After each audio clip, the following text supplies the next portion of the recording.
Yes sir, అరే మీకు అభినందనలు చెప్పదా సార్? మీరు ఆ కుర్చీలో బ్రహ్మాండంగా సభ నిర్వహిస్తున్నారు. ముందుగా మీకు అభినందనలు. మీకు పదోన్నతి కూడా రావాలని మనస్ఫూర్తిగా కోరుకుంటున్నాను సార్. ఒకటి.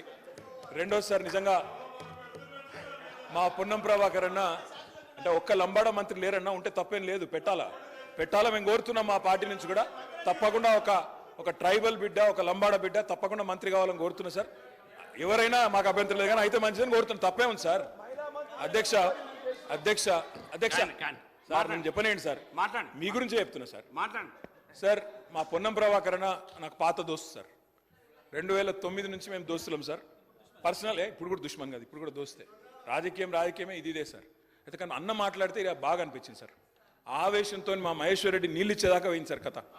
ఆవేశంతో ఊగిపోతూ తెలంగాణ గురించి తన కమిట్మెంట్ తను ప్రదర్శించిన తీరు ఏదైతుందో నాకు బాగా నచ్చింది సార్. ముఖ్యమంత్రి గారు, నేను వారిని అభినందిస్తున్నా పొన్నం ప్రభాకర్ గారిని. ముఖ్యమంత్రి గారి మధ్యలో 2-3 సార్లు ఒక మంచి ప్రతిపాదన పెట్టింది సార్. నేను కూడా గౌరవనీయులైన ముఖ్యమంత్రి గారికి, గౌరవ రాష్ట్ర మంత్రి వర్గానికి ఒక ప్రతిపాదన పెడుతున్నా సార్. ముఖ్యమంత్రి గారి మధ్యలో 2-3 సార్లు అన్నారు, నేను కూడా అదే ఉటంకిస్తున్నాను తప్ప కొత్తదేం చెప్తలేను సార్. ఇలా మా మంత్రుల కమిట్మెంటు, మా ప్రభుత్వం యొక్క కమిట్మెంట్ చూస్తే చాలా చాలా ఆనందంగా ఉంది సార్, చాలా గొప్పగా అనిపిస్తున్నది. అందుకే దయచేసి ముఖ్యమంత్రి గారి నాయకత్వంలో బ్రహ్మాండంగా ఢిల్లీలోని జంతర్ మంతర్లో ఆమరణ దీక్షకు మొత్తం మంత్రివర్గం కూర్చోండి సార్. మేము అండగా ఉంటాం, మేము చుట్టూ కూర్చుంటాం, సచ్చేదాకా కూర్చోమనండి, మేము అండగా ఉంటాం. కేంద్రంతో కొట్లాడదాం. మొత్తం మంత్రివర్గం మంచిగా జంతర్ మంతర్లో కూర్చోండి. ఎమ్మెల్యేలు అందరం వస్తాం, ఎంపీలు అందరం వస్తాం, అందరం పోయి కూర్చుందాం, అంతూ చూసుకుందాం సార్. ఎందుకంటే ముఖ్యమంత్రి గారి మధ్యన ఒక్కసారి కాదు, రుణమాఫీ అంటే హరీష్ రావు దీక్ష చేయాలంటాడు, ఉద్యోగుల సమస్యలు, నిరుద్యోగుల సమస్యలు అంటే నన్ను ఆమరణ దీక్ష చేయమంటాడు. అందుకే నేను అడుగుతా ఉన్నా సార్, మొత్తం కేబినెట్ కూర్చోండి, మేము అండగా నిలబడతాం, 1000 మంది వస్తాం. మీరు నిధులు తెచ్చుడో కేబినెట్ కు అంటే ఏం కావాలని నేను కోరుకోను సార్. ఆమరణ దీక్ష కూర్చోవాలని చెప్పి మనస్ఫూర్తిగా మీ కమిట్మెంట్ అభినందిస్తూ ధన్యవాదాలు. దీక్ష గురించి ఉబలాట పడుతుండ్రు. మేము ఎప్పుడు కూడా చావు నోట్లో తలబెట్టి తెలంగాణ సాధించినమని మేము ఎప్పుడు చెప్పుకోలే. 24 గంటలు తిరగకంటే ముందే నిమ్మకాయ రసం దాగి మేము నిమ్స్ హాస్పిటల్లో ఎక్కించుకొని మేము ఎప్పుడు దీక్షలు చేసి చావు నోట్లో తలబెట్టినమని అబద్ధాలు చెప్పలే. రెండవది, 100 రూపాయలు పెట్టి పెట్రోల్ కొనుక్కున్నాం, కానీ 10 పైసలు పెట్టి అగ్గిపెట్టే కొనుక్కోక డ్రామా చేయడం ద్వారా శ్రీకాంతాచార్యని, ఓ ఈశాన్ రెడ్డిని, ఓ యాదయ్యను మేము బలి కొనలే. మేము ఎవరి శవాల ప్రాతిపదికనో, ఎవరి ప్రాణాల ప్రాతిపదికనో మేము అధికారంలోకి రావాలని కోరుకోలేదు.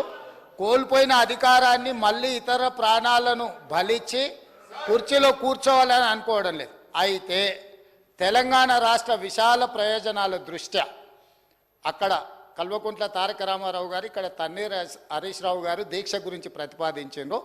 తప్పకుండా జంతర్ మంతర్లో చంద్రశేఖరరావు గారిని రమ్మనుండ్రి. చంద్రశేఖరరావు గారు, నేను ప్రతిపక్ష నాయకుడిగా చంద్రశేఖరరావు గారు, సభాపక్ష నాయకుడిగా నేను తెలంగాణకు నిధులు తెచ్చుడో అవసరమైతే సచ్చుడో తేలుద్దాం. మేం సిద్ధం. తారీఖు పెట్టండి, చంద్రశేఖరరావుని తీసుకొని రండి.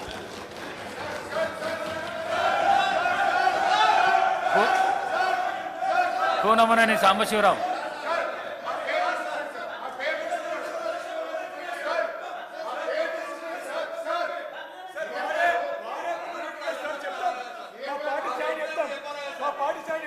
అధ్యక్ష,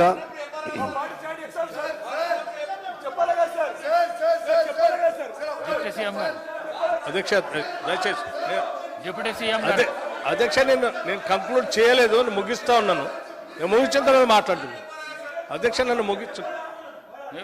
నేను కంక్లూడ్ చేయలేదు, కంక్లూడ్ చేసిన తర్వాత నేను ముగించలేదు. అధ్యక్ష నేను కంక్లూడ్ చేయలేదు, కంక్లూడ్ చేసిన తర్వాత నేను కంక్లూడ్ చేయలేదు. దయచేసి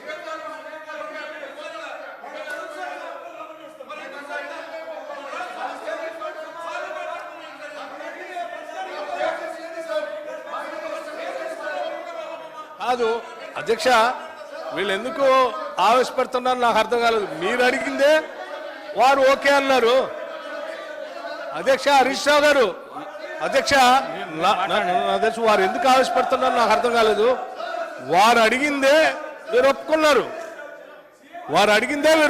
వీరేం కొత్త చేయని చెప్పలేదు. వారు ఏమన్నారంటే నేను సభానాయకుడిగా నేను వస్తాను, ప్రతిపక్ష నాయకుడిగా వారు కూడా రండి, ఈ రాష్ట్ర ప్రజలకు కూర్చుందాం అన్నారు. తీసుకొని వస్తాంటే తీసుకొని అంతే తప్ప మిమ్మల్ని ఏమి ఇక్కడ మీరు కూర్చోండి. మీరు ఇక్కడే మిమ్మల్ని ఏం దూషించలేదు, తప్పు పట్టలేదు. ప్లీజ్ కూర్చోండి. అరే కూర్చోండి. మీరు చెప్పిన దానికే రెస్పాండ్ అయ్యారు. హరీష్ రావు గారు నేను ఇస్తా, మీరు కూర్చోండి. చెప్పిన దానికి వారు రెస్పాండ్ అయ్యారు. మాట్లాడడానికి ఇస్తా, కూర్చోండి. కూర్చోండి అధ్యక్ష. కూర్చోండి అధ్యక్ష వారు మాట్లాడినాక ఇస్తా నేను మీకు అంటూ. అధ్యక్ష ఒకసారి సభని వారిని కూర్చోవాలండి అధ్యక్ష. నేను తప్పనిసరిగా చెప్తున్నా. ఇస్తాను కూర్చోండి. కూర్చోండి. అధ్యక్ష అధ్యక్ష అధ్యక్ష అధ్యక్ష అధ్యక్ష అధ్యక్ష నన్ను కంక్లూడ్ చేయనండి అధ్యక్ష, దయచేసి వారిని కూర్చోవాలండి అధ్యక్ష. కావాలంటే తర్వాత ఇద్దరు కానీ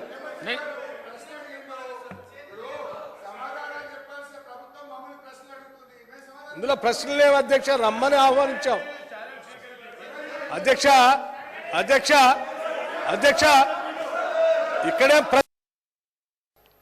ఆనాడు ఈ సంస్థానం కూడా స్వేచ్ఛ కోసం, స్వతంత్రం కోసం సాయుధ రైతాంగ పోరాటాన్ని చేస్తూ ఈ ప్రాంతం కూడా పోరాటంలో చాలామంది అమరులై మనం స్వతంత్రాన్ని సాధించుకున్నాం. సెప్టెంబర్ 17, 1948లో మనకు స్వతంత్రం వచ్చి ఈ ప్రాంతం కూడా, హైదరాబాద్ సంస్థానం కూడా భారతదేశంలో విలీనమైంది. ఈ విలీనమైన భారతదేశం, ఈ సంస్థానాలు కావచ్చు, వివిధ రకాల జాతులు, భిన్న మతాలు, బహుభాష, ఎన్నో సంస్కృతులు ఉన్న ఈ దేశం అఖండ భారత్గా, ఒక ప్రజాస్వామ్య స్ఫూర్తి దేశంగా, ప్రపంచానికే ఆదర్శంగా నిలబడాలి అని చెప్పి ఆనాడు పండిత్ జవహర్లాల్ నెహ్రూ మొట్టమొదటి ప్రధానమంత్రి ఈ దేశానికి ఒక మంచి రాజ్యాంగాన్ని ఇవ్వాలి, ఈ రాజ్యాంగం ప్రపంచానికి ఆదర్శంగా ఉండాలి, ప్రతి వాడి యొక్క హక్కును, అవకాశాలను కాపాడాలి అని చెప్పి భారత రాజ్యాంగాన్ని దేశానికి ప్రసాదించడం జరిగింది. డాక్టర్ బాబాసాహెబ్ అంబేద్కర్ గారి నేతృత్వంలో మేధావులు అందరూ కలిసి కూలంకషంగా చర్చించి ఈ దేశానికి ఒక గొప్ప గ్రంథం మన రాజ్యాంగాన్ని మనకిచ్చారు. ఆ రాజ్యాంగం యొక్క స్ఫూర్తి మీకు అందరికీ తెలుసు అధ్యక్ష, మనకందరికీ తెలుసు, సభలో ఉన్న సభ్యులకు, 140 కోట్ల ప్రజలకు కూడా ఆ స్ఫూర్తి మనకు తెలుసు. ఏ ప్రాంతానికి కూడా పాలకులు అన్యాయం జరగకుండా యూనియన్ ఆఫ్ స్టేట్స్, వివిధ